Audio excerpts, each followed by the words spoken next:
हेडलाईन्सचे प्रायोजक आहे NBC bearings, लांब पळण्यासाठी। मुख्यमंत्री एकदा 5 तास गायब होते। एका जागेसाठी 5 जणांचा बळी दिला। आदित्य ठाकरेंचा शिंदेंवर निशाणा। तर आपल्या घरात काय जळते ते आधी पहा, शिंदेंचा पलटवार।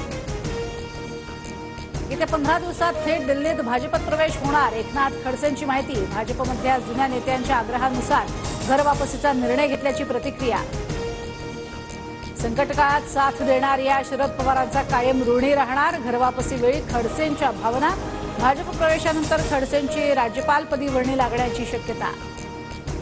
खडसेंवर बऱ्याच दिवसांपासून दबाव होता। राष्ट्रवादीच्या जयंत पाटलांची प्रतिक्रिया। तर महाराष्ट्र भाजपबद्दल बोलण्यास एकनाथ खडसेंचा नकार। खडसे फडणवीसांमध्ये कोणताही विरोध नसून खडसेंना सर्वाधिक मानाचं स्थान देवेंद्रजींनीच दिलं। बावनकुळेंची प्रतिक्रिया। फडणवीसांच्या मनात खडसेंबद्दलचा सन्मान काय असल्याचाही दावा। 2 दिवसात सांगलीबाबत निर्णय होणार। नाना पटोलेंकडून काँग्रेस समर्थकांना आश्वासन। संजय राऊतांना नौटंकी बंद करून लहान कार्यकर्त्याप्रमाणे न बोलण्याचाही दिला सल्ला।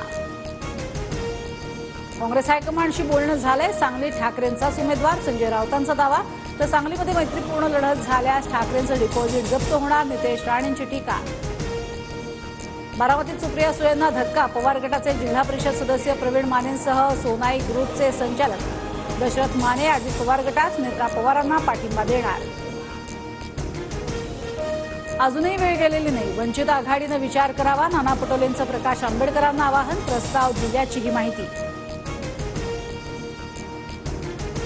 वंचित बहुजन आघाडीकडनं बीडमध्ये उमेदवाराची घोषणा। अशोक हिंगे वंचितकडनं बीड लोकसभा निवडणूक लढवणार।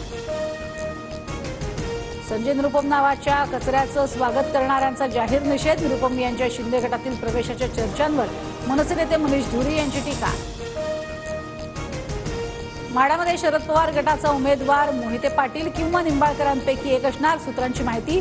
12 एप्रिलला उमेदवाराच्या घोषणेची शक्यता। हेडलाईन्सचे प्रायोजक आहे एनबीसी बेरिंग्स, लांब पळण्यासाठी।